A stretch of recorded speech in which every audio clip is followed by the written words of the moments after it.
and final Tie That Guy of season 5. I'm Wes Chatham, and this is my good pal, Ty Frank. Last and final mean the same thing, right? Well, I like to have, I like to be dramatic and have it in there for emphasis. Yeah, so we're doing episode 510, which was again directed by Breck Eisner, and again, Narain Shankar, Daniel Abraham, and I wrote this one because it takes 3 people to write this kind of genius. And I will like what I love about doing this show is, I mean, obviously I've said it many, many times, but I'm a fan of the show. I'm a fan of the science fiction. I'm a fan of the books. And watching this episode to prepare for this, I was watching it purely as a fan. And my God, it was an emotional roller coaster. And it was such a powerful ending to what I think is the best season that we've done up until this point. And it just hit all, and for my money, it hit all the notes, all the notes, and it was just such a beautifully well orchestrated, well edited, well done, and all the arcs coming to the climax. It was just really, really well done. Yeah, I mean, we've been moving pieces around on the chessboard for a couple episodes now, and this is the end game. This is where uh, everybody's in the correct position for the last battles. I mean, it's setting up that moment where the Rossi's flying into an impossible situation where they're outnumbered 5-1. They're expecting to die to buy their friends some time, and then Drummer's betrayal of the Free Navy and helping Holden. It's so perfectly set up. When the moment happens, like there's not even a question that's what she would do. It's she's been on this emotional journey for the last couple of episodes that had to end this way. And it's just it, and of course, Kara kills it. So it's beautifully performed. It's very emotionally satisfying watching her turn on It the Free is Navy. it weird for you and I to be a part of the show and just talk and just talk about how good it is the whole Well, time? that's what And that's we're why I just focus patting each on other on the back. We that's why got I to focus find on talking about how flaws. good other people are. Like, Yeah, Kara, that's right. great. That's what we're talking about.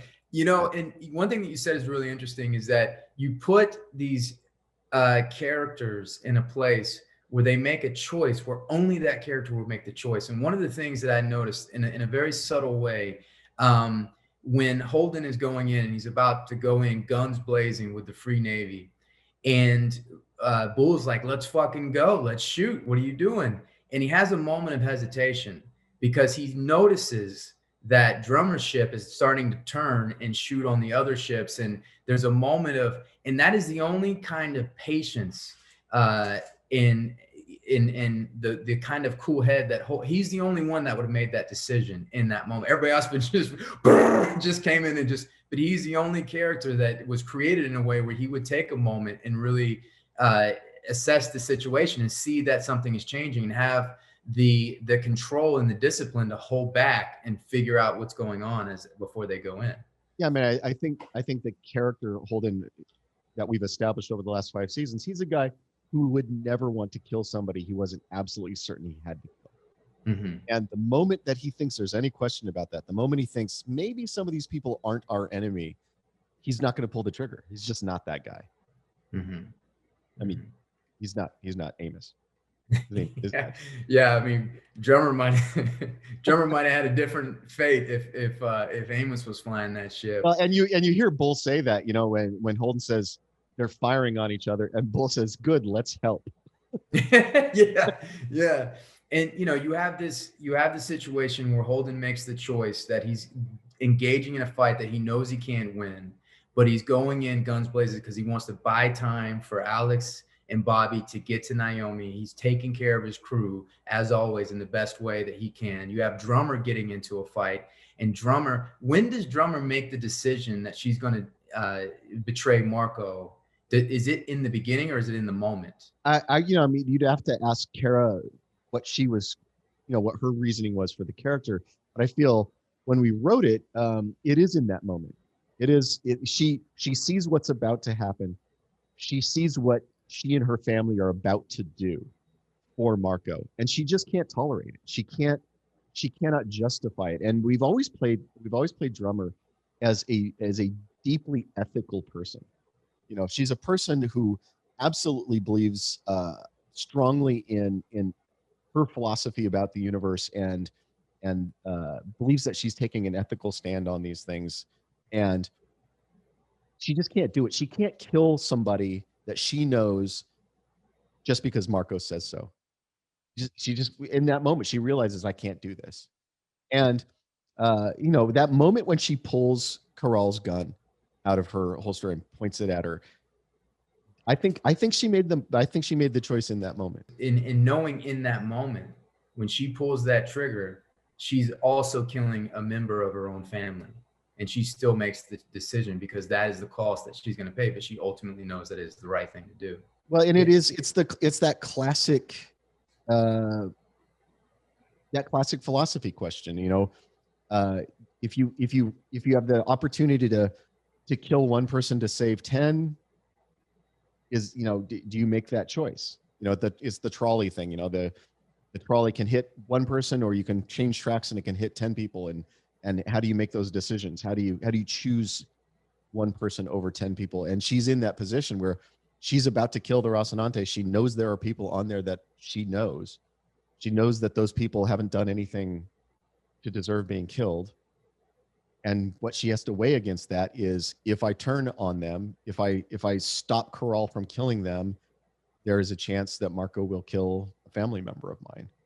Yeah, I mean, it's a tough ethical question. And everybody has these major questions that they're in, these major decisions to make, because Naomi makes a decision that she's jumping out of the ship and abandoning her ship and flying out into space because she knows that that ship is dangerous for the people that are coming to save her. Yeah, that's right.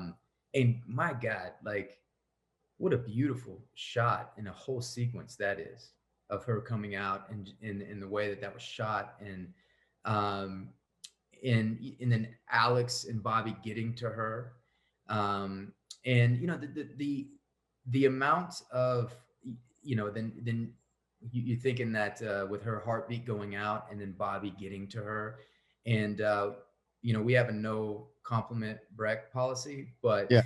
it was such a great choice to not to stay on Naomi's face, and you see Bobby come up, and you hear her voice, and you experience it through Naomi's face, what's happening, is she getting the air, and then we lose one of our beloved characters. You know, we lose Alex Kamal,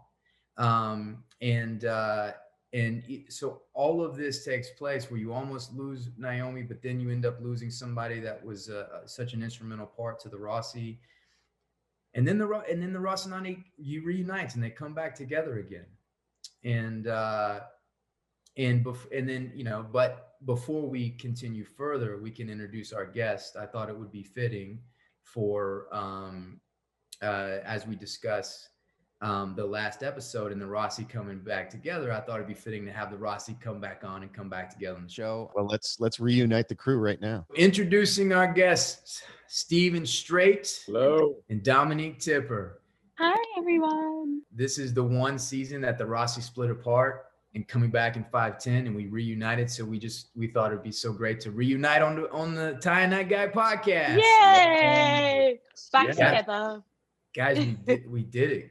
We did it. I cannot believe. I think, you know, what I was saying to Ty earlier, the emotional roller coaster that I went through watching this show right before the podcast to prepare for it, and knowing the amount of work and everything that we put into it, and the character arcs that we've been building to this point. And I think, you know, it was just the perfect ending to, in my opinion, one of the greatest up to this point, one of the greatest things that we've done, one of the greatest seasons that we've done. And Steven, you want to talk a little bit about your experience with this whole season and getting to the point where you are now in 510?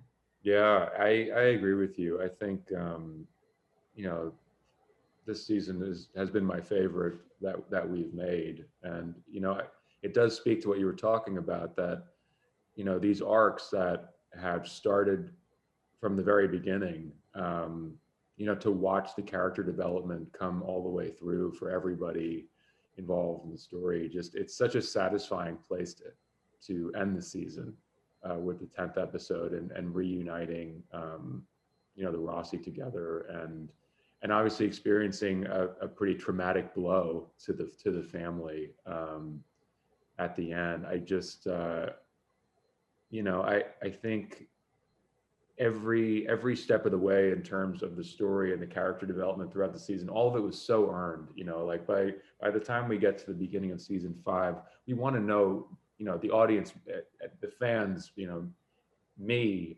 everyone, like everyone who has been watching it wants to know more about what brought Amos to being, what the past of Naomi is. To explore that in a really intimate way is just so satisfying. I mean, it's just an incredibly satisfying, you know, set of arcs this year that culminate in this episode that is, I think, one of the best we've ever made. One of the things Wes was talking about before you guys came in is how in the moment when the Rocinante is confronting the Belter ships, and Holden realizes that those ships are targeting each other, and Bull says, you know, good, let's help, and he says, no, I'm not gonna, you know, he refuses to fire until he's sure what's happening. One of the things Wes was talking about is that would be that moment would be hard to understand if we hadn't spent 5 seasons with Holden, because he's just not the guy who pulls that trigger. You know, at that point, we understand him so well. We understand his mental process so well that when he's not sure who the enemy is, he's absolutely the guy who doesn't pull the trigger. And I thought that was an interesting microcosm of everything we're talking about, because this entire episode is filled with people making big decisions that are so in character. You know, Drummer pulling the gun on Corral and saying, no, I'm not going to blow that ship up for Marco. Naomi saying, you know what? If my friends are going to kill themselves trying to save me, it's better for me to die than for them to die.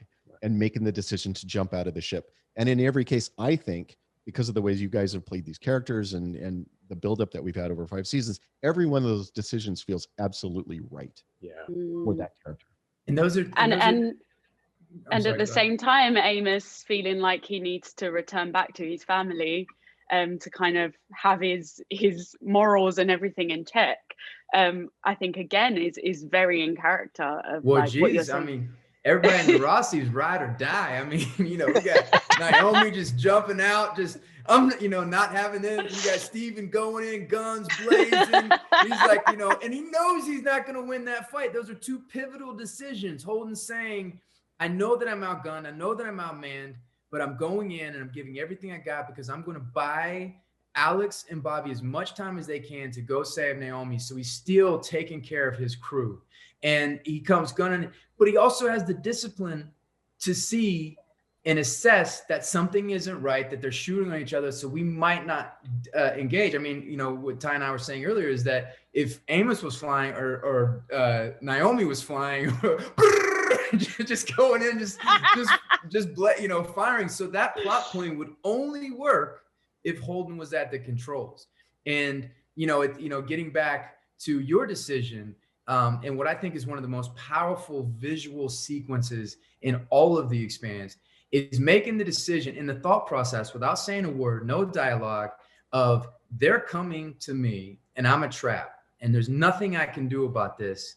So I got to abandon this ship. And that's probably going to lead to my certain death.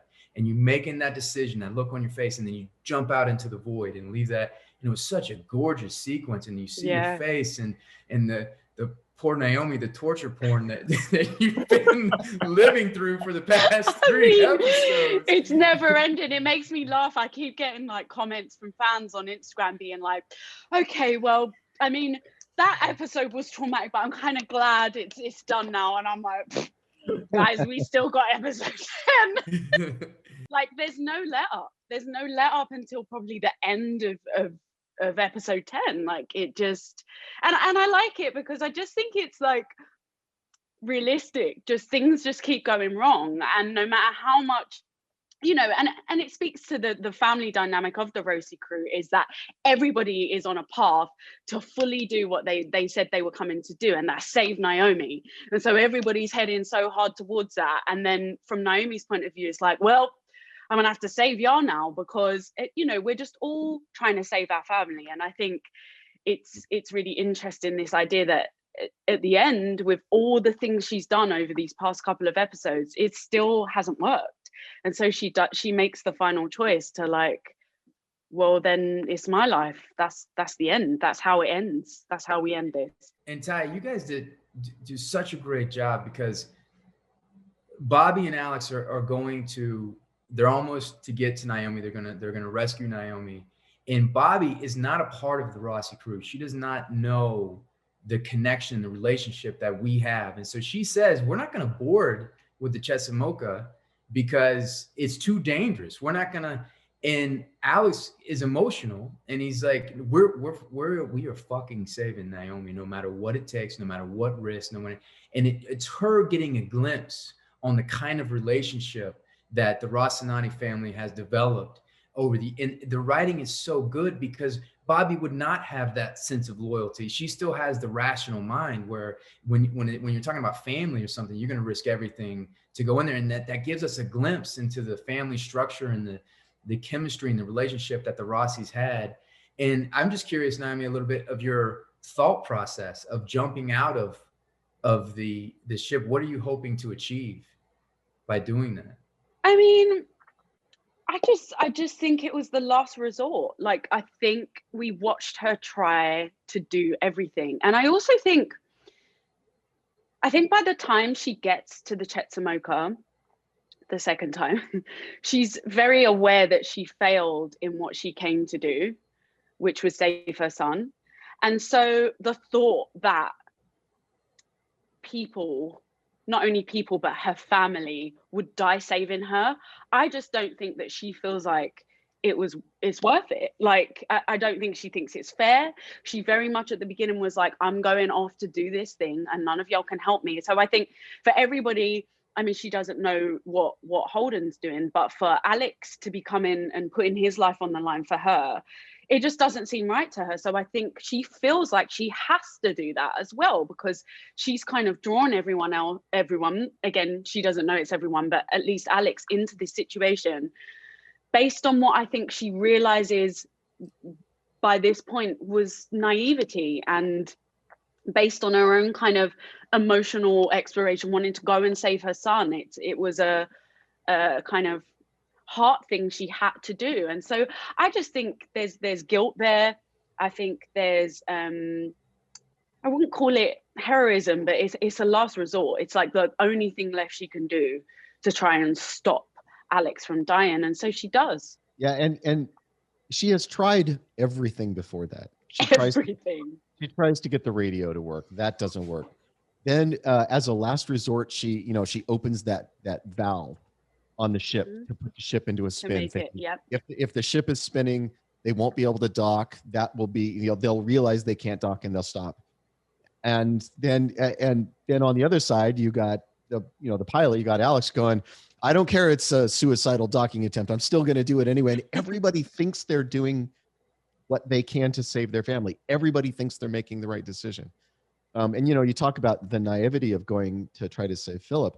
That was the thing we talked about in the writer's room. And Daniel, who is the only one who really has a kid. I mean, Dan Nowak has a kid, but she was just a baby at the time. But Daniel kept saying there isn't a parent in the world who wouldn't do exactly what Naomi's doing. Yeah. Like, it doesn't matter that it's irrational. It doesn't matter that it's naive. It doesn't matter that it's entirely an emotional decision.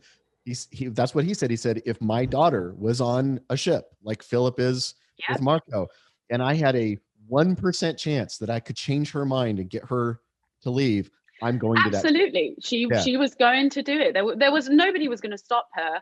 I just guess that I think in retrospect, to answer your question, I think this is upon, like, as well as trying to MacGyver her way out of being on the Chets, there would be like huge regret, huge shame, huge guilt, huge like these feelings of just like, Marco still has these hooks in, no matter how hard I tried.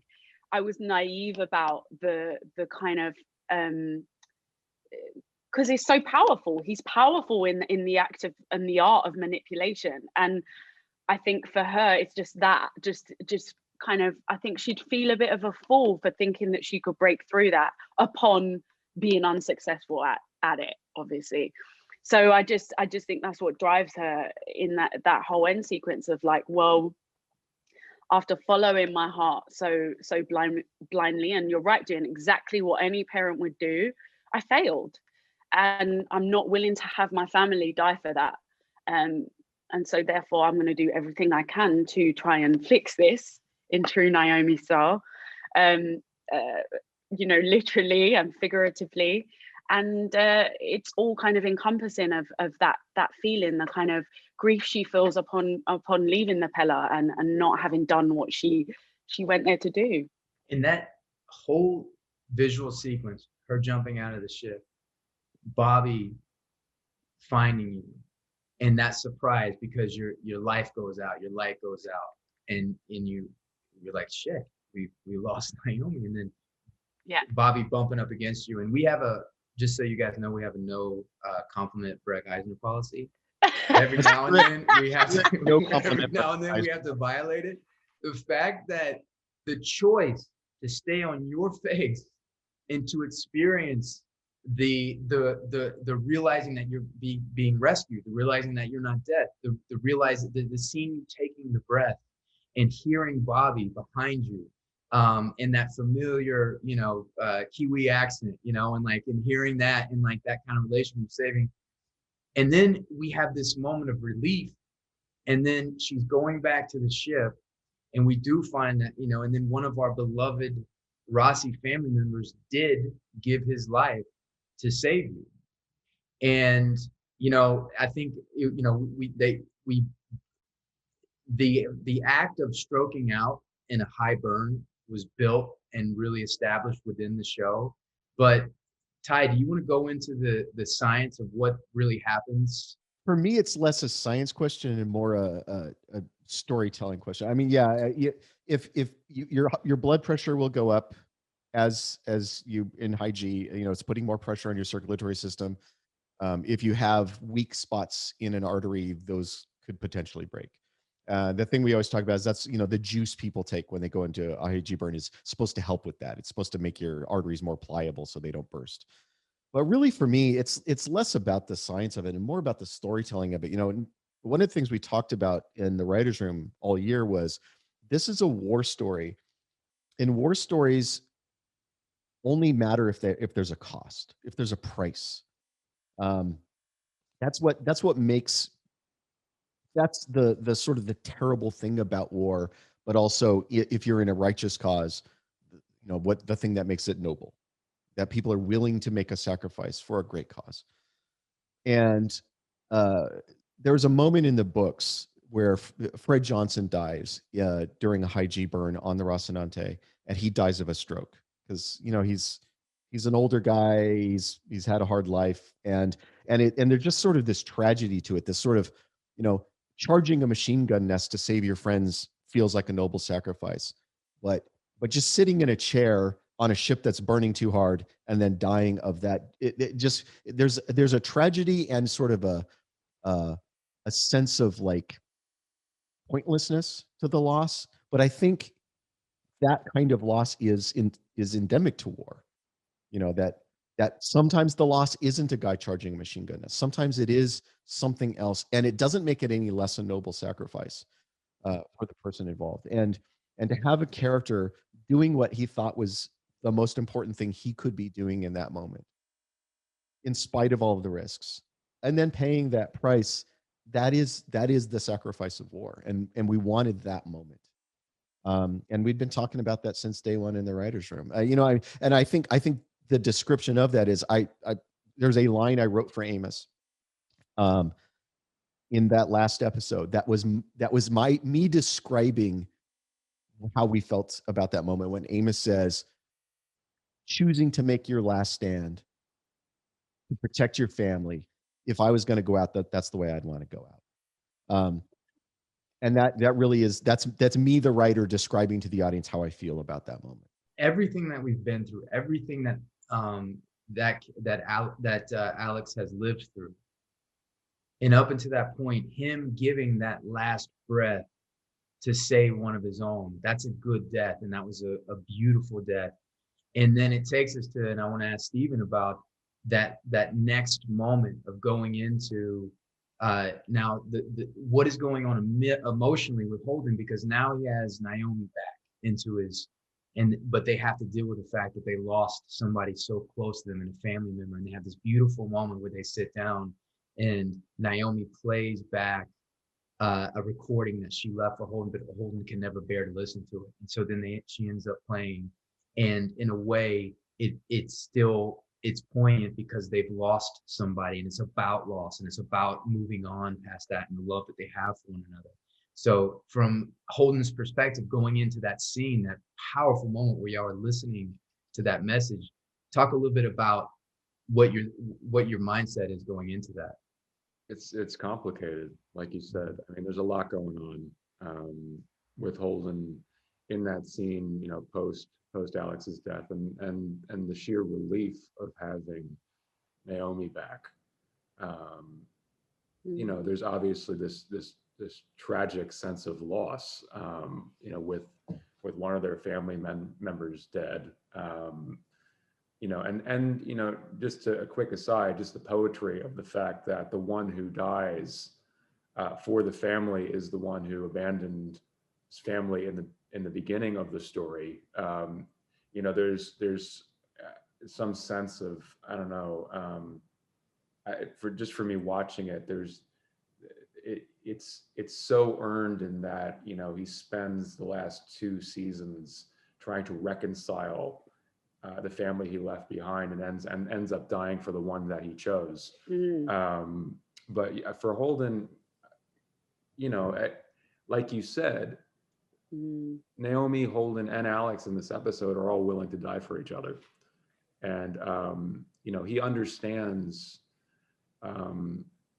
what he did, and he accepts the fact that he is gone. But it's like any kind of loss with a family member, there's a piece of you that dies with them, you know, and there's just you know, there's a hole in the family that the Roci crew is going to have to mourn.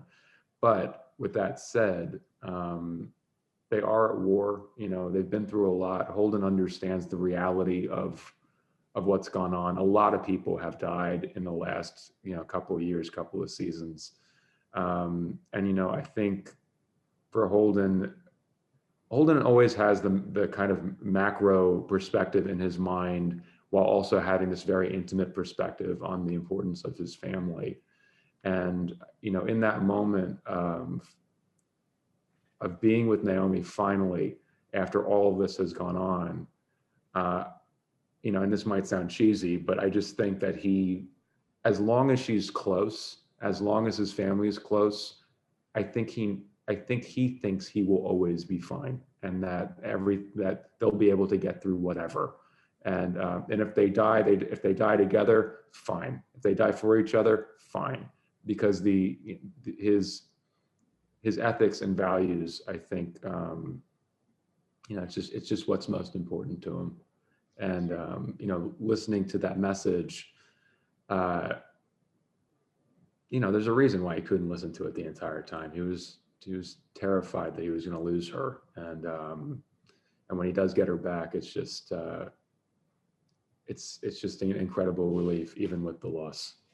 What I really love about that scene, the way it was performed and the way that it was written, is you're exactly right. The exhaustion of being in this war, the exhaustion of the emotional toll of what Naomi, what you've been through, and having lost Alex, you're grieving to the point that you have the energy to grieve. And also the mindset of somebody that's been through what we've all been through, to the point where you know this is a cost, and it's devastating and it's hurtful, but it's not something you're not used to. Let me give some credit there, because that is, I think, maybe one of the most beautiful scenes of this season, and I don't want to rush past it. That Daniel Abraham writes a lot of speeches for us. He's just weirdly good at that. And when we were putting that scene together, Narain asked Daniel, said, "Write me up something. What would Naomi have said in that message? Come up with something that she would have said." And the version that's in the show is pretty much word for word his first draft. in addition to that, Dom is performing that with that. It's just audio, and the amount of emotion and nuance that you put into your performance of that when all we can hear is your voice. Every time I watch it, it's amazing to me. I think that may be one of the best voiceover performance I think I've ever heard in 6 seasons of the show. Just like I can practically see your face from the audio of the recording. I can see the expression on your face. It's just beautifully performed. So it's just one of those magical moments where a brilliant piece of writing and a brilliant performance come together and make something, 10 times better than either were by themselves. It's just a magical moment. I just can't believe that we're sitting here talking about season 5. I mean, I know. You think about what, 6 Guys, years ago? we got 7 years cancelled. ago? I know. And then, when we all met each other for the first time, we all went to that bar to have drinks. It was the first time that I met Dominique, and I think it was the first time I met Steven because we did it before then. And would you guys ever imagine that we're sitting here talking about season 5? Oh no, absolutely not. Like, I mean, the Oracle Shohreh always said we would do at least 5 seasons. So there's that. But no, I didn't. And I just didn't think that it would and we would evolve in the way that we have, and that just even the way people are talking about the show and the response the episodes are getting and the way the show is being talked about like one of the greatest sci-fi shows ever. And that is just like, you can never foresee that. Even if you've got the best script in your hand, you can never foresee that people will look at it and be like, wow. It just doesn't always, there's so many variables. And I just think when you're part of something like this, where it's the product and then the way it's received, it spoke about in a way like it's one of the best ever. It's just nuts to me. When I think about where we began, when I think about where I was in my life, I'd only been acting 3-ish years, and so to be a part of something like this and get to grow and flourish and chisel away at your craft in these capable hands, like it's just one huge blessing, even with all the ups and downs we've had and being cancelled and being brought back and never knowing from year to year what we were doing. And I don't know, it's some kind of magic there in a way, it feels. I agree. I always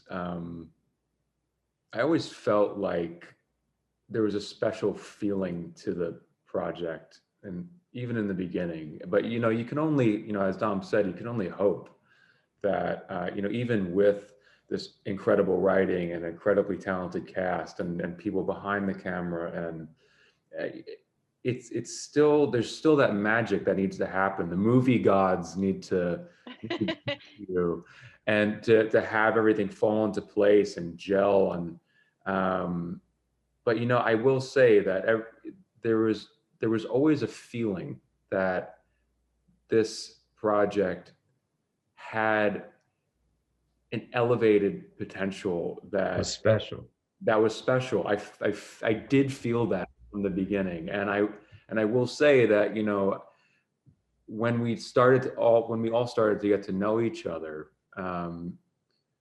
and I could see, everyone involved, from the writers and the crew to the camera operator, everyone is so committed to making this thing the best it could be, every single episode, and always has been. That's never changed either. Never changed. And it's just if there was ever going to be a project that was going to reach those heights, it was going to be this one. And I like you said, with all the ups and downs and all this stuff, the commitment has never wavered. And I think there's a humility to the process that everyone brings to the work, where we're all just constantly trying to make this thing the best it can be. Like it is in service to the story.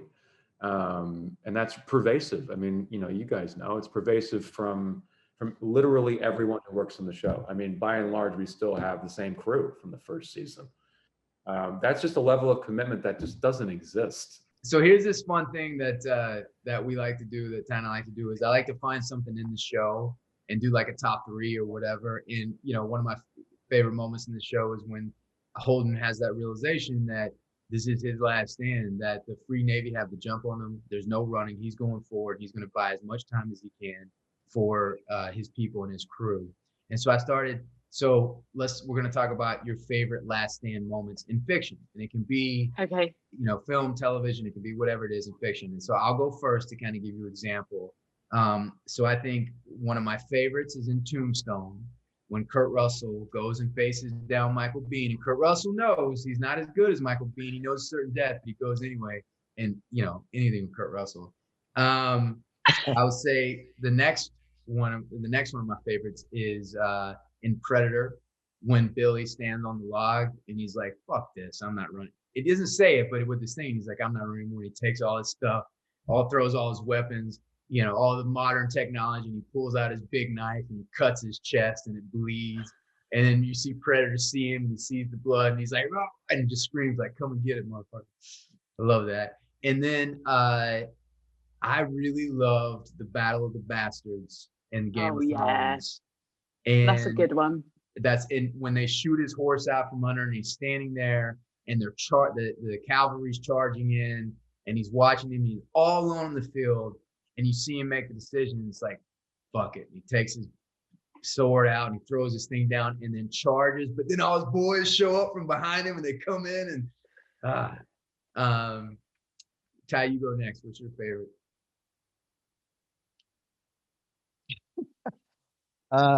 Yeah, I mean, those are all good ones. I would agree with all of those. I'm a Lord of the Rings nerd. I love the charge of the Rohirrim into the Orc army in Return of the King. You know, where it's like there's like a million orcs down there. There's a couple thousand of us. What are we going to do? We're just going to charge right into the middle of them. You know, it's that moment of, I can't run away. I can't win the fight. So I guess all I can do is, you know, what Bull says, charge right at them and empty our magazine in their face. You know, that's it. That's what you have left. Yeah, there's real romance to that. Steven? Butch Cassidy and the Sundance Kid. Son of a bitch. That's better than my choices. Just it's hard to top that one. That's, you know, I mean, that really embodies that last stand moment. And it's it ends it's a freeze frame at the end of the movie. There's a last stand scene in Black Hawk Down that comes to mind. Damn it, Steve. Yeah, that was a very powerful one, and obviously a true story. And it's not a battle scene, but I've always kind of considered the end of Braveheart to be a last stand of a kind. I was gonna say that. Oh, sorry, that was a great last stand. Because you know, he goes into that situation knowing, you know, he spits the opium out and he's like, I'm going to accept being tortured, and because it's, you know, this his righteous cause. And those are the three that spring. Because the pain would dull his senses and he might scream out. Yeah. And if he screamed out, then it would show that he lost, and then it would lower, it would take the wind out of the sails, out of the resistance. Yeah. And so then he decides to take the pain to enforce his resistance. God damn it, Steven, that might win. If you're going to mention Mel Gibson, then we got to talk about Gallipoli. Yeah, right? Gallipoli was on that was on the thing I was thinking. Yeah. But I want to hear Dom's, because she's the bad one. And this is quite hard for me. I'm not even sure I've got 3, and I feel like they're all going to be weird. One of my most favorite recent ones, I will say though, is Avengers Endgame. Like that moment when Captain America's standing there in front of Thanos, and you're like, it's the end. This Yeah. is it. And everyone starts fucking coming through the portals. Like, that was a cheery moment. I was like, yes. That was so well done. That was so well done. Yeah. I love that. I was also thinking about, as you guys know, one of my favorite films is West Side Story, and I think that the speech at the end when Natalie Wood, when you know, he's been shot, and she just kind of talks to everyone in a way that makes them change their ways. I know it's based on Romeo and Juliet, but I love that. It's my favorite moment in that film, and I think somebody taking a stand like that is quite probably one of the most heroic last stands for me. And then randomly I was thinking about Atomic Blonde, which I don't think is a great film. I love Charlize Theron, but that fight that she has in the house and then limps out of at the end when she's just like fucked is one of my favorite last stands. I don't know if it's even a last stand, but I thought it was a really realistic take on probably what would happen to someone if they went through a fight like that and survived it. So I quite enjoyed that. Yeah. So that's going to be my random three. I think the last 5 years have been a demonstration by the universe that Charlize Theron is like one of the biggest badasses in cinema. Because holy shit, has she just made some badass stuff over the last couple of years? I mean, she's one of my favorite actors. So I can watch Mad Max Fury Road over and over. Oh my god! Yeah, like I don't even care how good the film is that she's in. If she's in it and is doing stuff, like it's worth a watch. So some of the films, even I love the Fast and Furious she was in. I'm not a huge Fast and Furious fan, but I just love her. I love the way she goes about her work, and she's always so present and like in body, and I just think she's wonderful. Yeah, Fury Road. I don't think yours were bad at all. They were those. No, I thought they were great. Yeah, and so that was good. They were okay. I mean, of course, Steven has to be better than the rest of us. No, I know. Like it's just how he is. Look, guys, I really appreciate you guys coming out and doing this, and this has been such a good time. I can't believe we're talking about the end of season 5. I know. I love you guys. Thanks for having us. Love you, Dave. And it's been a beautiful experience, and I'm just so thankful, so grateful for the role, so grateful for this amazing show, so grateful for the friendships and that we've created. And that you guys are in my life, and with the exception of time, but you guys are in my life. And we get to do all these things. Same. Likewise, brother. Likewise. The feeling is mutual. Now go get back to work on season 6. Okay. All right. Okay, that concludes the last episode of season 5. And Ty and I had so much fun doing this. And we had such a great interaction and connection with fans that we have decided to go back and start with season 1 of The Expanse, episode 1, and do a Ty and that guy and go through the whole journey again. And there's going to be a lot of interactions and ways for you to ask questions about things that you've always wanted to know. We're going to have special guests. I'm excited to do it. You and I like to nerd out and talk about genre culture and books and movies and comics and all that stuff. And this is just an excuse for you and I to get to keep doing that. Get to hang out and talk. So look for it. You can go on tyandthatguy.com. You can follow us on Instagram and Twitter. And I believe that February 3rd they're going to start dropping wherever you can receive podcasts. That's February 10th. February 10th. February 3rd, February 10th, same thing. Whatever. Whatever. February 10th. Thank you guys. This was a good time.